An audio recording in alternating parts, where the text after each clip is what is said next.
खबर हरियाणा के रोहतक से, जहां पर हाई प्रोफाइल मामले में कांग्रेस की सक्रिय कार्यकर्ता हिमानी नरवाल की हत्या के बाद परिजनों ने उनका शव लेने से इनकार कर दिया है।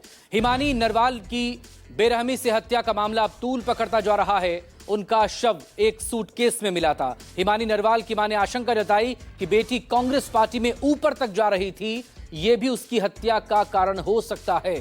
साथ ही उन्होंने कांग्रेस नेताओं पर भी गंभीर आरोप लगाए। कहा, हत्या के बाद कांग्रेस का कोई नेता पूछने तक भी नहीं आया। हिमानी नरवाल के भाई जतिन ने कहा, जब तक अपराधी पकड़े नहीं जाते हम डेड बॉडी नहीं लेंगे।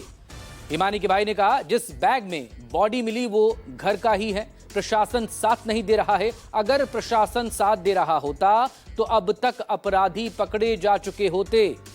बता दें कि 2011 में हिमानी के एक भाई की हत्या हो चुकी है। 22 साल उम्र थी हिमानी की, सक्रिय कार्यकर्ता थी कांग्रेस की। 3 दिनों से वो गायब बताई जा रही थी पुलिस के मुताबिक, और कल उनकी डेड बॉडी, उनका ये शव एक बैग से बरामद हुआ है। कांग्रेस पार्टी के लिए मेरी बेटी ने अपनी जान तक दांव पे लगा दिया।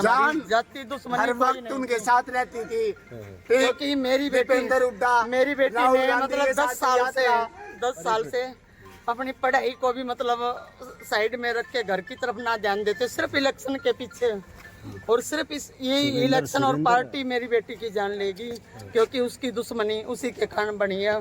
मैं हुड्डा साहब से यही चाहती हूँ कि मेरी बेटी को, ये पार्टी के भी हो सकते हैं, दोस्त भी हो सकते हैं, यही रिक्वेस्ट अपील करती हूँ मैं हुड्डा साहब से, आशा हुड्डा से, उनके बहुत नजदीक थी मेरी बेटी, कि मेरी बेटी को मतलब न्याय नहीं मिलेगा तो मैं अपनी बेटी का संस्कार नहीं करूंगी, और मुझे न्याय मिलना चाहिए। पुलिस को सूचना मिली थी, पुलिस मौके पे पहुंची थी। वहाँ एक सफारी का बैग था, उसके अंदर से डेड बॉडी वो मिली थी।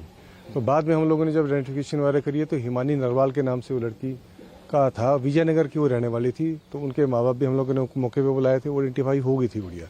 और उसके बाद हम लोग अब अलग अलग पहलू पे इस पे हम लोग इन्वेस्टिगेशन कर रहे हैं, और जो जल्द से जल्द इसका जो भी पीछे इसका होगा उसका पर्दाफाश हम लोग करेंगे। इसमें SIT का गठन कर दिया गया है, मेरे ही नेतृत्व में SHO सांपला है और चौकी इंचार्ज है हमारे इसमें।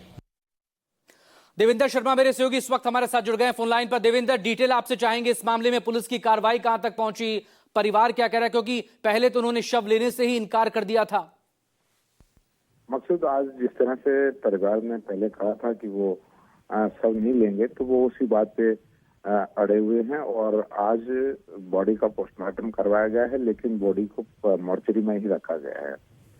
जहाँ तक बात है अभी इस मामले की, तो निश्चित तौर पर पुलिस का यही कहना था कि देर रात जिस तरह से बॉडी की शनाख्त हुई थी, उसके बाद जो है पुलिस पूरी तरीके से इसमें जांच में जुटी है। और जैसा कि आपने अभी सुना जो बाइट देखी इसमें कि SIT का पुलिस ने गठन किया है।